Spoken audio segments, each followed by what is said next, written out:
अस्सलाम वालेकुम class BBA fifth. बेटा ये है मेरा आपके साथ लेक्चर नंबर 6 जो कि लास्ट लेक्चर होने जा रहा है। लेकिन लेक्चर नंबर 6 का मेन टॉपिक शुरू करने से पहले लेक्चर नंबर 5 का थोड़ा सा आपका कंटेंट रह गया था। उसकी रीज़न ये थी कि मेरा उसमें स्पेस कम हो गई थी मोबाइल में, तो वो फिर टाइम पीरियड नहीं था वीडियो की रिकॉर्डिंग के लिए इतना। तो जितने टाइम पीरियड में हो गया, बाकी जो है वो मैं अब इसमें पहले कवर अप करूँगी, फिर हम अपना लेक्चर नंबर 6 शुरू करेंगे। तो बेटा उसमें बेसिकली लेक्चर नंबर 5 में हमने पढ़ा था हमारा क्या उसको बोलते हैं, एथिक्स का टॉपिक हमने शुरू किया था। और लेक्चर नंबर 5 में हमने उसकी एथिक्स की डेफिनेशन और उसका इंट्रोडक्शन मैंने दिया था। और मैंने आपको कुछ अनएथिकल इश्यूज़ जो हैं हमारे बिज़नेस कम्युनिटी में वो हम डिस्कस कर रहे थे, जिसमें से 3 इश्यूज़ हमने डिस्कस कर लिए थे। जिनमें से पहला इशू था कि miss use of company time, दूसरा इशू था कि अब्यूसिव एंड इंटीमिडिएटिंग बिहेवियर, और जो फर्स्ट वाला इशू था वो था ब्राइब्स।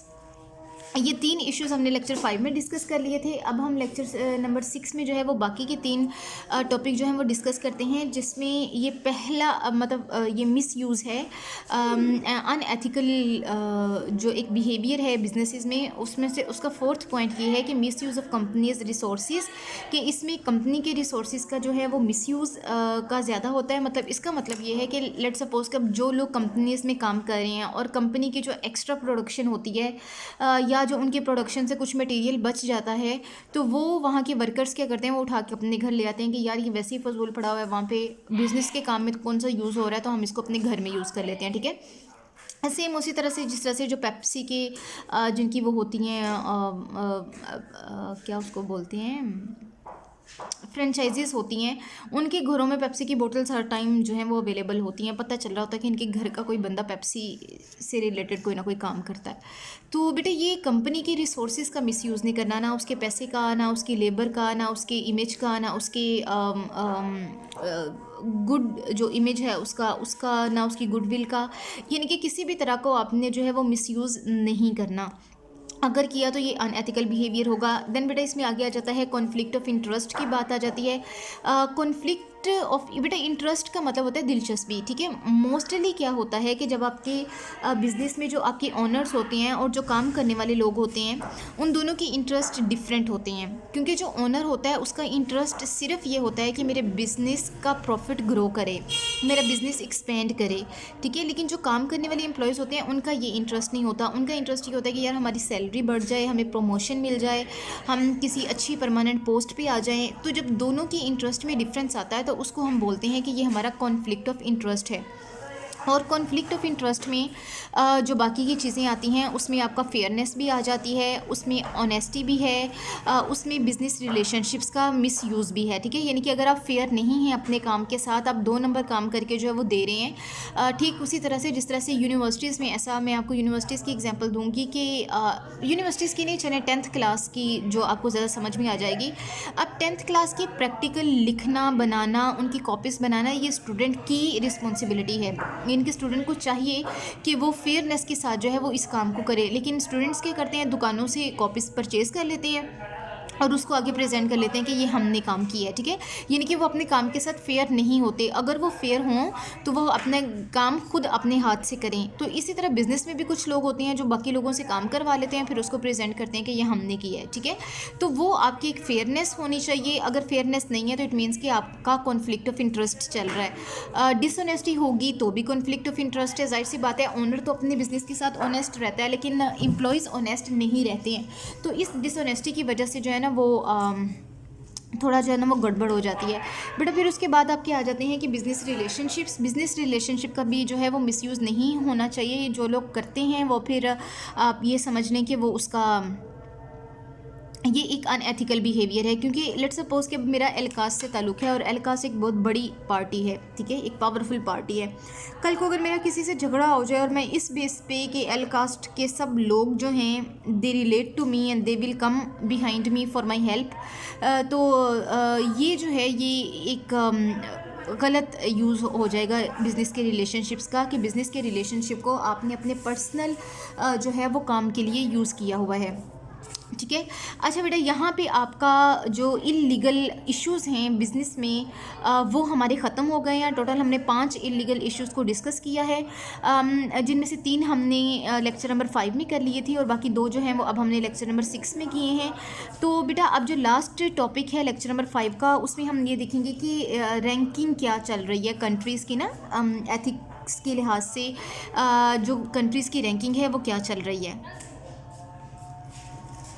तो बेटा इनमें जो है वो डेनमार्क फर्स्ट नंबर पे आता है पूरे अपने बिजनेस एथिक्स के लिहाज से, ठीक है। यानी कि डेनमार्क जो है वो उसके बिज़नेस के जो एथिक्स हैं that are considered to be really very outstanding and up to date के, वो पूरी वर्ल्ड में जो है वो फर्स्ट रैंकिंग पे आ रही हैं। देन फिनलैंड सेकंड नंबर पे है, न्यूजीलैंड जो है वो थर्ड नंबर पे है, नीदरलैंड स्वीडन थर्ड नंबर पे है, न्यूजीलैंड फोर्थ नंबर पे है, नीदरलैंड फिफ्थ नंबर पे है।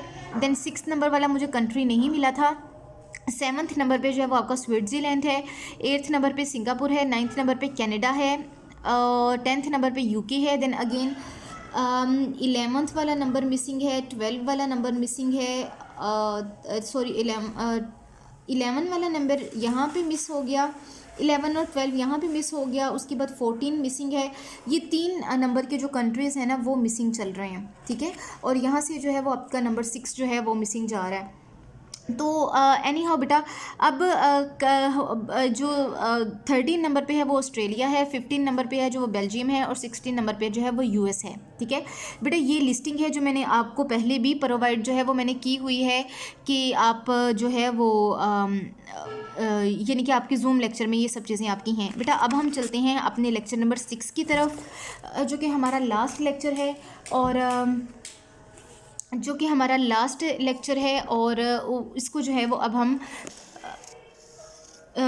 इसको जो है वो अब हम रिकॉर्ड करते हैं। आप उतनी देर में इसकी ना वो कर दें, स्पेस का इशू है रिजॉल्व कर दें ताकि मुझे कल मसला ना हो। अच्छा बेटा आगे जो है वो यानी कि हमारा जो लेक्चर नंबर 6 का कंटेंट है, जो टॉपिक है, मेन टॉपिक है उसका ये कि why code of ethics is important, ठीक है।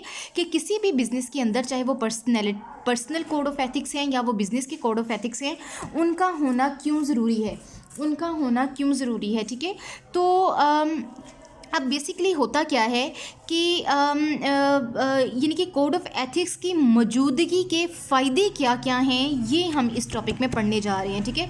बेटा इसमें से जो पहला इसका एडवांटेज है, जो पहला इसका बेनिफिट है वो ये कि it alerts the employees about important issues and the risk to address, ठीक है। जब पहले से कोड ऑफ कंडक्ट होगा, जब डूज़ और डोंट्स का टेबल ऑलरेडी प्रोवाइडेड होगा, एम्प्लॉय जिस टेबल पर बैठा काम कर रहा है उस टेबल पर पहले ही एक पूरा एक डूज़ और डोंट्स की लिस्ट होगी, तो डेफिनेटली फिर उसको पता होगा कि यार अगर मैं कोई अनएथिकल एक्शन मेरे से परफॉर्म हो जाता है या अनएथिकल बिहेवियर मैं कर जाता हूँ तो उसके क्या रिस्क हो सकते हैं और मुझे कैसे उससे डील करना है। देन बेटा 2 यानी कि सेकंड जो इसका ऑप्शन है उसका ये है कि it provides the values integrity and transparency, honesty and the fairness. जाहिर सी बात है कोड ऑफ एथिक्स जो हैं वो सबके लिए एक जैसे होते हैं, ठीक है। जैसे अगर आपकी यूनिवर्सिटी में स्मोकिंग अलो नहीं है तो फिर वो किसी को भी अलो नहीं होगी, ना वो टीचर्स किसी मेल टीचर को, ना वो किसी मेल स्टूडेंट को, ठीक है। तो इस वजह से ये जो एक कोड ऑफ कंडक्ट होता है ये बिज़नेस को वैल्यूज़ प्रोवाइड करता है, इंटीग्रिटी देता है, ट्रांसपेरेंसी देता है, ठीक है। बेटा ट्रांसपेरेंसी का मतलब होता है कि शफाफियत होना। शफाफियत का मतलब ये है कि अब जैसे हमारे वोटिंग सिस्टम के बारे में पाकिस्तान में कहा जाता है कि वोट जो है मतलब ये क्या कहा जाता है उसके बारे में स्पेसिफिक वर्ड, सेलेक्टेड है इलेक्टेड नहीं, यानी कि वो कहते हैं कि वोट्स में धांधली हुई है कुछ ऐसा, यानी कि ट्रांसपेरेंट सिस्टम नहीं है वोटिंग का, ठीक है। तो बेटा ट्रांसपेरेंसी का मतलब होता है कि किसी भी किस्म का कोई फेवरेटिज्म ना हो, किसी भी किस्म की कोई एक्स्ट्रा फेवर ना किसी को दी जाए, और सब के लिए जो है वो इक्वली आपके सिस्टम्स हों, इक्वल जो है वो कोड ऑफ कंडक्ट्स हों, और उन कोड ऑफ कंडक्ट्स को जो है वो फिर आपने लेके चलना है, ठीक है। देन बेटा आगे चला जाता है कि it builds the foundation for the ethical culture. अब जाहिर सी बात है जब पहले से ही आपने एक फाउंडेशन बना दी, कोई 20-25 जो है वो आपने एथिकल कोड जो है। अच्छा बेटा फिर अब जो है वो ऑनेस्टी की हम बात करते हैं, तो इसमें ऑनेस्टी होनी चाहिए। एक जो ऑनर है उसकी तमाम एम्प्लॉयज़ के साथ जो है वो ऑनेस्टी होनी चाहिए। एंड देन फेयरनेस जो है वो फेयरनेस आपका वो फैक्टर जो है वो होना चाहिए। तो बेटा आगे है builds the foundation for the ethical, oh sorry मैं तो ये डिस्कस कर रही थी। अच्छा, builds the foundation for the ethical culture. बेटा एथिकल कल्चर जब पहले से आपने एक सेट ऑफ प्रिंसिपल्स इशू कर दिया और वो आपके बिज़नेस की बुनियाद बन गए, वो एथिक्स जो हैं वो आपकी बिज़नेस की बुनियाद बन गए, तो फिर वहीं से जो है वो आपके बिज़नेस का जो है वो कल्चर बिल्टअप होना शुरू हो जाता है। ठीक है, फिर वहाँ से आप एक्चुअली देखते हैं कि कौन सी वीक पॉइंट्स हैं, किन में फ्लक्चुएशंस लेकर आनी है और क्यों लेकर आनी है। ठीक है। अच्छा बेटा आगे है कि it serves as an important document for communicating to all the stakeholders. जाहिर सी बात है बेटा, जब आपने अगेन एंड अगेन मैं वही वर्ड्स रिपीट कर रही हूँ कि जब आपने एक दफ़ा जो है वो आपने प्रिंसिपल्स इशू कर दिए, आपने जो है वो अपने कोड ऑफ एथिक्स में स्टैंडर्ड्स इशू कर दिए, आपने डूज़ और डोंट्स की एक लिस्ट इशू कर दी तमाम उन लोगों के लिए जो आपके बिज़नेस का हिस्सा हैं किसी भी लिहाज से। ठीक है, वो आपके सप्लायर्स हैं तो आपने सप्लायर्स को बता दिए कि ये आपके डूज़ हैं और ये आपके डोंट्स हैं। आपके क्रेडिटर्स हैं तो आपने क्रेडिटर्स को बता दिया कि सर ये हमारे बिज़नेस के साथ चलने के लिए ये आपके एथिकल रूल्स रेगुलेशंस हैं और ये आपकी जो है वो कह लें कि वो क्या उसको बोलते हैं रूल्स रेगुलेशन और नॉर्म्स हैं सारी ना। तो देन बेटा फिर अब अगेन सब्ज़ी काट काट के हाथ बस, अच्छा चलें। बेटा फिर क्या चलता है कि यस, जब आपने ऑलरेडी एक सेट ऑफ कंडक्ट जो है वो इशू कर दिया हुआ है तो फिर आपके स्टेक होल्डर्स को पता होता है कि यार हम क्या इस कंपनी के साथ रहते हुए कर सकते हैं, क्या नहीं कर सकते। ठीक है, और एक वो ऑलरेडी फिर आप बार बार वर्बली ज़ुबान से किसी को बताएं कि ये आपने करना है, ये नहीं करना, उससे बेहतर है कि आपने एक सेट ऑफ रूल्स, एक सेट ऑफ प्रिंसिपल्स और सेट ऑफ स्टैंडर्ड्स इशू किया हुआ है और वो फिर एक आपके लिए सोर्स ऑफ कम्युनिकेटिंग भी होता है। ठीक है, डॉक्यूमेंट ऑफ कम्युनिकेशन होता है। then it provides the foundations for the evaluation and the improvement of the ethical decision making। अच्छा बेटा अब मैंने अगेन जैसे यहाँ भी मैंने बात की कि जब एक दफ़ा आपका कल्चर बन गया तो उसमें उसमें जो है वो फिर आप जब कल्चर जैसे जैसे टाइम गुजरता चला जाता है, साल पे साल बिजनेस को स्टेबिलिटी पे गुजरते चले जाते हैं, तो फिर आहिस्ता आहिस्ता आपको पता चलता है कि यार कौन से वीक पॉइंट्स हैं हमारे एथिक्स में। आया हमारी पॉलिसीज़ वीक जा रही हैं, हमारी जो हम अपने एम्प्लॉयज़ को क्लासेस देते हैं, जो हम उनके लिए वो सेमिनार्स कंडक्ट करते हैं, उनकी ट्रेनिंग के लिए प्रोग्राम हम कंडक्ट करते हैं, क्या उनमें कहीं किसी किस्म की वीकनेस है, या हमारा पनिशमेंट सिस्टम जो हमने रखा हुआ है वायोलेशन के लिए अगर वो हमारा वीक है। यानी आपने फिर सारा एक ना ओवरव्यू लेना होता है कि हमारी कौन से एथिकल इश्यूज़ जो हैं वो हमें ज़्यादा डिस्टर्ब कर रहे हैं, जिनको चेंज करने की ज़रूरत है। ठीक है बेटा, तो फिर उनको आप क्या करते हैं, उनको आप चेंज करते हैं। जहाँ पे आपको लगता है कि हमें चेंजिंग्स लेकर आनी चाहिए, किन पॉइंट्स में चेंजिंग्स लेकर आनी चाहिए, उन पॉइंट्स में फिर आप क्या करते हैं, चेंजिंग्स लेकर आते हैं। और फिर आपकी डिसीजन मेकिंग इसी तरह से टाइम टू टाइम वो बेहतर होती चली जाती है, अकॉर्डिंग टू डिमांड होती चली जाती है, for the success of your business होती चली जाती है। एंड और बेटा फिर टाइम के साथ साथ आपके डिसीजंस भी बेहतर होते चले जाते हैं। आपको पता चलता रहता है कि यार हमारी वीकनेसेस क्या क्या थी, कहाँ कहाँ पर थी, और इन सारी वीकनेसेस को हमने कैसे कैसे जो है वो कवर अप करना है और क्यों करना है। ठीक है बेटा, अगला जो पॉइंट है, इसका लास्ट पॉइंट है ये वाला कि it helps establish uniform ethical code and the values that provides the shared values and approach to deal with the ethical decision. अच्छा बेटा, ये एक्चुअली इसका मतलब ये है, यूनिफॉर्म का मतलब होता है कि एक जैसा। ठीक है, अब होता क्या है कि रूल्स बेसिकली एक जो फेयरनेस है वो तो ये कहती है कि आपके जितने भी एथिकल कोड ऑफ कंडक्ट है वो आपके तमाम एम्प्लॉयज़ के लिए यूनिफॉर्म होना चाहिए, यानी कि एक जैसा होना चाहिए। लेकिन हर इकोनॉमी में ट्रेंड्स ज़रा डिफरेंट है। लाइक अगर आप पाकिस्तान की बात करते हैं, आप बांग्लादेश की बात करते हैं, आप इंडिया की बात करते हैं, तो यहाँ पे ज़रा जो CEOs होते हैं उनके लिए ज़रा सेट ऑफ रूल्स रेगुलेशंस कुछ और होते हैं। वो ऑफिस में बैठे AC के नीचे बस कुछ नहीं कर रहे होते, बस जुगते मारे होते हैं। तो उनके लिए जो है वो चाहे कुछ भी करें, no set of rule, no set of principle. Management के लिए ज़रा उससे थोड़े ज़रा स्ट्रिक्ट हो जाते हैं और आ जाके जो सारी सख्ती निकलती है वो बेचारे एम्प्लॉयज़ पे और जो लोअर लेवल एम्प्लॉयज़ होते हैं वो उन पे चली जाती है। तो ये एक यूनिफॉर्मिटी नहीं है। यूनिफॉर्म का मतलब ये है कि आप फिर सब सबके लिए इक्वल आप अपनी चीज़ों को अप्लाई करें, सबके लिए एक जैसे आपके प्रिंसिपल्स होने चाहिए, सबके लिए एक जैसे जो है वो आपके कोड ऑफ कंडक्ट होना चाहिए। तो और फिर इसी वजह से जब आपकी फर्दर आगे चल के जब आपके एथिकल डिसीजंस आप लेंगे तो ही तो वो करेक्ट डिसीजन प्रूव होंगे, अगर आपकी यूनिफॉर्मिटी नहीं होगी उन सब में तो एनी हाउ बेटा ये जो था ये आपका मतलब एथिकल कोड ऑफ कंडक्ट क्यों जो है वो मौजूद होना ज़रूरी है, ये वो था। बेटा आगे हम चलते हैं कि एथिकल कोड ऑफ कंडक्ट में कौन कौन सी चीज़ें आती हैं, यानी कि कौन कौन से फैक्टर्स हो सकते हैं जो आपके एथिकल कोड को बनाते हैं, ठीक है, कोड ऑफ कंडक्ट को बनाते हैं। बेटा इसमें सबसे पहले आपकी पॉलिसीज़ आ जाती हैं, पॉलिसीज़ ऑफ एथिक्स, ठीक है। आपने अपने सारे बिजनेसेस के पॉलिसीज़ को देखना होता है, मार्केटिंग की पॉलिसीज़ को, एडमिनिस्ट्रेशन की पॉलिसीज़ को, प्रोडक्शन की पॉलिसीज़ को, फिर इसके अलावा मैन्युफैक्चरिंग की, जो भी कंज्यूमर्स की पॉलिसी, सप्लायर्स की पॉलिसी, सारी अपनी अपनी पॉलिसीज़ इस तरह से बनानी होती हैं कि उनमें कुछ भी नॉन एथिकल पॉलिसी ना बने, ठीक है। उसके बाद आपने क्या करना होता है कि एथिक्स ट्रेनिंग के प्रोग्राम्स आपने सेट करने होते हैं। आपने 2 माह के बाद 3 माह के बाद आप एक सेमिनार कंडक्ट करें, आप अपने सारे एम्प्लॉयज़ को उसमें इनवाइट करें, उनको खाना खिलाएं और उसके साथ साथ उनको एज अ क्लासरूम जैसे टीचर लेक्चर देता है उनको समझाएं कि ये हमारे एथिकल पॉलिसीज़ हैं, ये हमारे एथिकल डूज़ एंड डोंट्स हैं, इनके मौजूदगी की वजह ये है और इनका अगर आपने वायोलेट किया, इससे इनको ब्रेक किया या कोई अनएथिकल आपने इनसे हट के कोई आपने बिहेवियर शो किया तो फिर वो गलत होगा।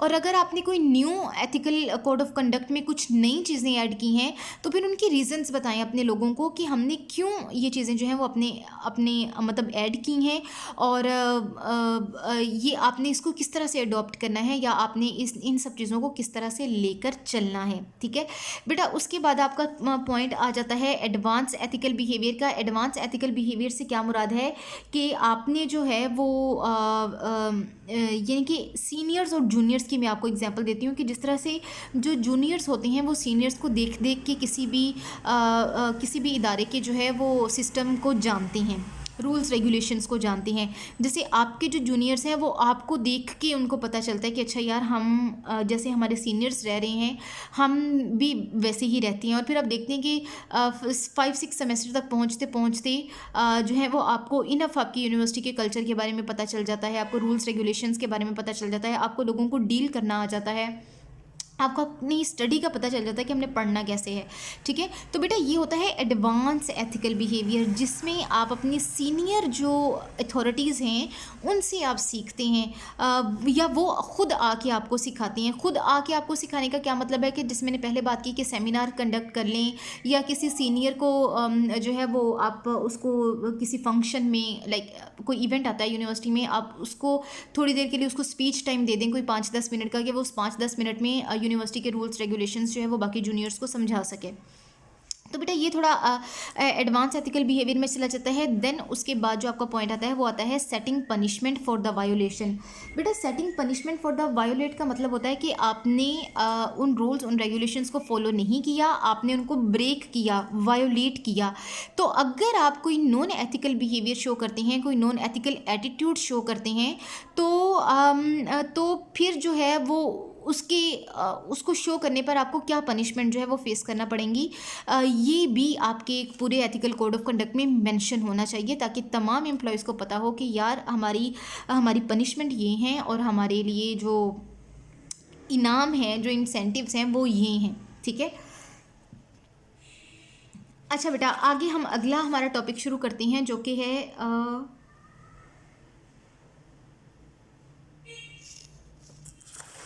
इम्प्रूविंग एथिकल बिहेवियर, ठीक है। अच्छा बेटा इम्प्रूविंग एथिकल बिहेवियर का क्या मतलब है कि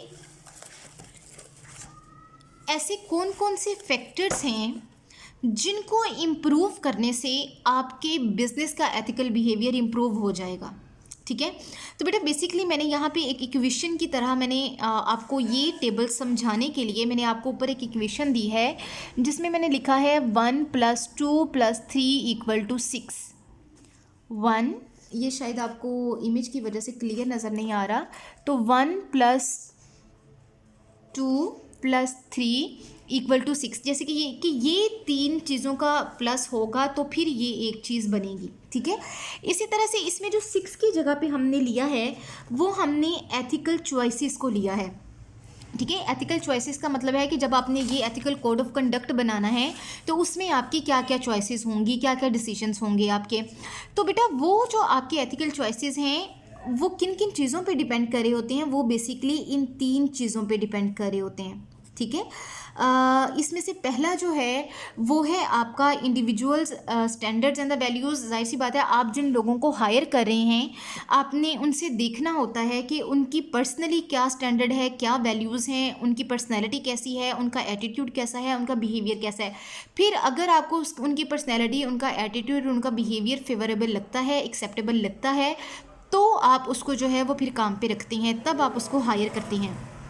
बेटा अगला जो इसमें पॉइंट आ जाता है वो ये है कि मैनेजर्स एंड द को वर्कर्स इन्फ्लुएंस। ठीक है। अच्छा बेटा, अब सबसे बड़ा जो इम्पैक्ट होता है ना किसी भी ऑर्गेनाइजेशन में, वो उस ऑर्गेनाइजेशन की हायर अथॉरिटी का होता है, क्योंकि हायर अथॉरिटी जो है वो पूरी की पूरी ऑर्गेनाइजेशन को चला रही होती है। और उस हायर अथॉरिटी में भी जो ज़्यादातर अथॉरिटी आती है वो मैनेजमेंट की आती है। तो मैनेजमेंट की क्या वैल्यू है पूरी ऑर्गेनाइजेशन में, वो किस तरह से अपने काम को परफॉर्म कर रही है, और उसका इन्फ्लुएंस क्या है पूरे बिज़नेस के ऊपर या बिज़नेस के बाकी लोगों के ऊपर, ये भी जो है ये बहुत ज़्यादा आपको जो है वो इफ़ेक्ट करता है आपके एथिकल चॉइसेस को। देन बेटा जो इसका थर्ड पॉइंट है उसमें ये आ जाता है कि opportunity codes and the compliance requirement. अच्छा बेटा, सबसे पहले तो हम बात करते हैं अपॉर्चुनिटी को।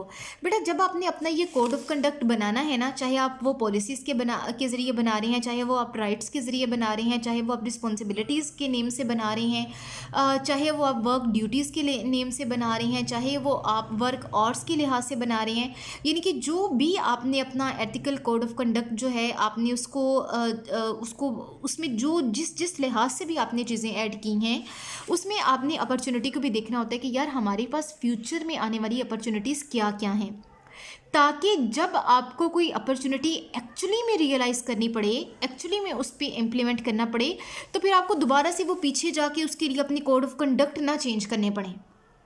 ठीक है ना। तो उसमें फिर आपने ये भी ध्यान रखना होता है कि यार फ्यूचर में हमारी क्या क्या हमारे पास जो है वो अपॉर्चुनिटीज़ हैं, फ्यूचर के लिहाज से हमारा चाल चलन, हमारा तरीक़ाकार क्या होना चाहिए। ठीक है। हम यानी कि हमारे कोड्स क्या होने चाहिए, जो यानी कि अब आपकी पॉलिसीज़ ऐसी नहीं होनी चाहिए कि अभी बस 2020 जो है वो 2021 चल रहा है और इसका जनवरी चल रहा है, तो आपने बस जी अपनी पॉलिसीज़ ऐसी बनाई जो इस जनवरी तक ही रहें, बाद में फरवरी आया तो आपको नए सिरे से वो सारा काम करना पड़े। ये चीज़ें नहीं होनी चाहिए बेटा। आपकी कुछ एथिकल रूल्स, कुछ बुनियादी ऐसी होनी चाहिए जो कि थ्रू आउट द ईयर्स आपके बिजनेस के साथ साथ चलनी चाहिए। ठीक है।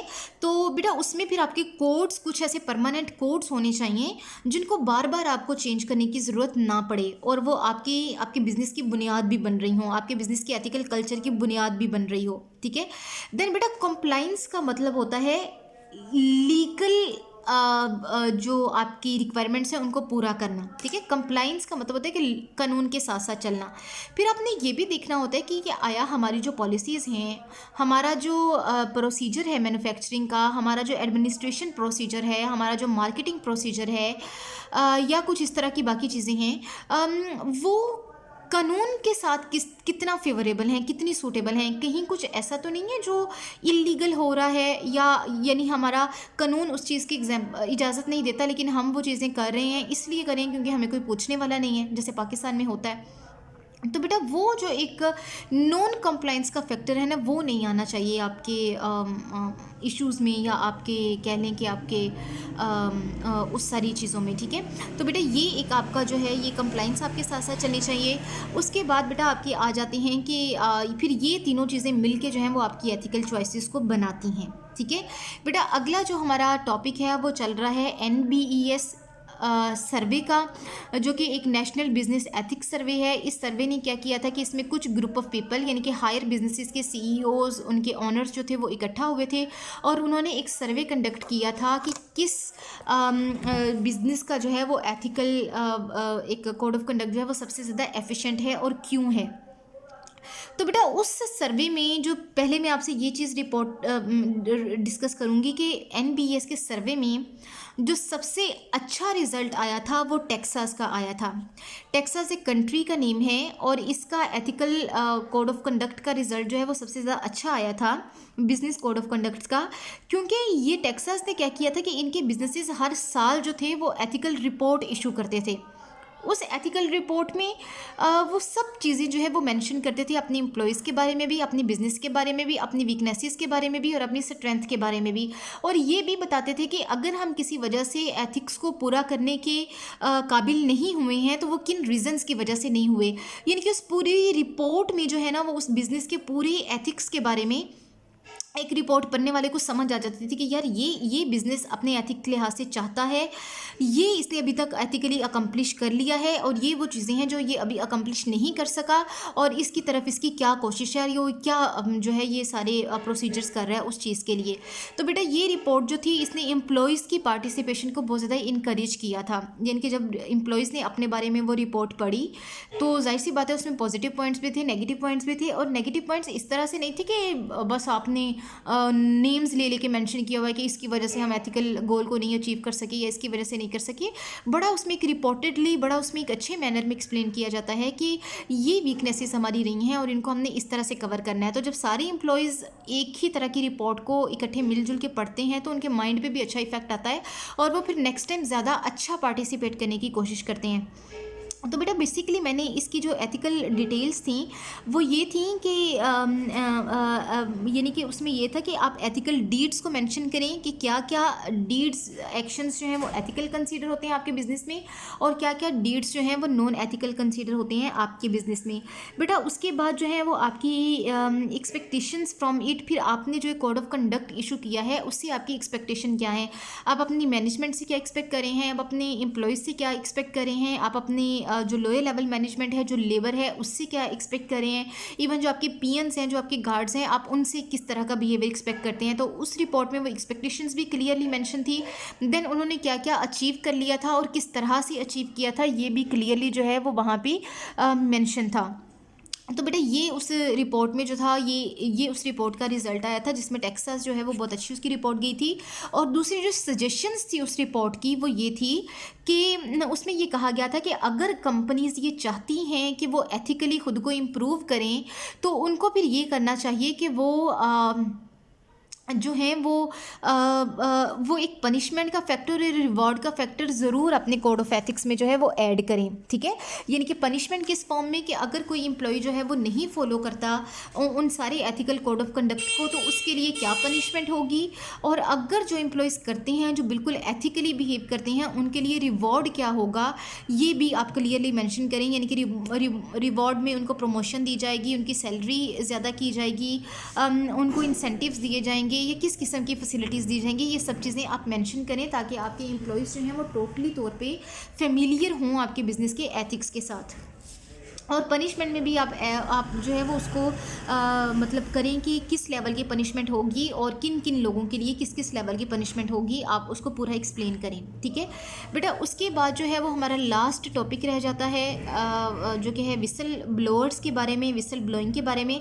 अच्छा बेटा, विसल ब्लोइंग बेसिकली होता क्या है? विसल ब्लोइंग का मतलब ये होता है कि आपके बिज़नेस में जो काम करने वाले लोग हैं वो हायर अथॉरिटीज़ को, यानी कि हायर अथॉरिटीज़ का मतलब ये है कि वो गवर्नमेंट को, रेगुलेटरी बॉडीज़ को या फिर वो मीडिया को इन्फॉर्म कर सकते हैं अगर आपकी बिज़नेस में कुछ गलत हो रहा है तो। जैसे लेट सपोज़ आप मेरी एग्जांपल ले लें कि लेट सपोज़ कि मैं किसी रेस्टोरेंट में काम करती हूँ, पाकिस्तान का वो रेस्टोरेंट है, और उस रेस्टोरेंट में लेट सपोज़ कि चलें मुर्दा जो गोश्त है वो उसको जो है ना उससे जो है वो अपनी प्रोडक्ट्स बनाई जाती हैं। अब मैं तो उस रेस्टोरेंट में काम करने वाली एम्प्लॉय हूँ, लेकिन मुझे लग रहा है कि ये एक नॉन एथिकल बिहेवियर है, ये गलत काम है जो मेरा ओनर कर रहा है। तो फिर वहाँ पे मेरे लिए ये ज़रूरी हो जाता है कि मैं उसके बारे में रिपोर्ट करूँ। तो मैं रिपोर्ट किस किस को कर सकती हूँ? मैं मीडिया को कर सकती हूँ, मैं गवर्नमेंट को कर सकती हूँ, मैं रेगुलेटरी बॉडीज़ को कर सकती हूँ। ठीक है, तो बेटा इसको जो रिपोर्ट करने वाला होगा, यानी जो मैं होंगी, मैं विसल ब्लोअर कहलाऊँगी, और जो इन्फॉर्मेशन मैं दूँगी वो विसल ब्लोइंग कहलाएगी। ठीक है। तो पहले हम विसल ब्लोइंग की डेफिनेशन को पढ़ लेते हैं कि it occurs when an employee exposes an employer's wrongdoing to outsiders. Outsiders यानी कि उसके जो कस्टमर्स होंगे, सच एज मीडिया, गवर्नमेंट और द रेगुलेटरी बॉडीज़। अच्छा बेटा, बेसिकली होता क्या है कि जो आपके विसल ब्लोअर्स होते हैं ना, उनको मोस्टली जो होता है उनको नेगेटिवली ट्रीट किया जाता है। नेगेटिवली ट्रीट कैसे किया जाता है कि उनको बुरा समझा जाता है कि जी इसने हमारी शिकायत की है तो इसको हम बुरा समझते हैं, ठीक है। और फिर उसके साथ ऑनर का रवैया, उसके साथ बाकी सबके डील करने का तरीका हो सकता है तो उस बेचारे को नौकरी से निकाल दिया जाए। तो एक NBES की रिपोर्ट ने ये भी कहा कि विसल ब्लोअर्स को नेगेटिवली ट्रीट ना करें, आप इनको पॉजिटिवली ट्रीट करें। और इनको इसलिए पॉजिटिवली ट्रीट करें क्योंकि ये जो आपकी रॉन्ग डीड की इन्फॉर्मेशन लीक करेंगे वो आपके बिजनेस के लिए ही फ़ायदेमंद है। जब आप उस रॉन्ग डीड को करने से बाज आ जाएंगे तो देर से ही सही लेकिन फ़ायदा आपके बिजनेस को ही मिलेगा। तो बेटा ये जो है ये बेसिकली एक जो है ये सारी विसल ब्लोइंग का कॉन्सेप्ट है और NBES ने इस पर क्या कहा था ये भी सारा मैंने आपको एक्सप्लेन कर दिया। विसल ब्लोअर्स क्या होते हैं मैंने ये भी आपको सारा एक्सप्लेन कर दिया। तो आज जो है वो आपके लेक्चर्स ख़त्म होते हैं। तो अब इंशाल्लाह जो है वो मैं आपका जो है वो मैं नेक्स्ट आपके लेक्चर जो है वो रिकॉर्ड करते हैं, ठीक है। ओके बेटा, अल्लाह हाफिज़।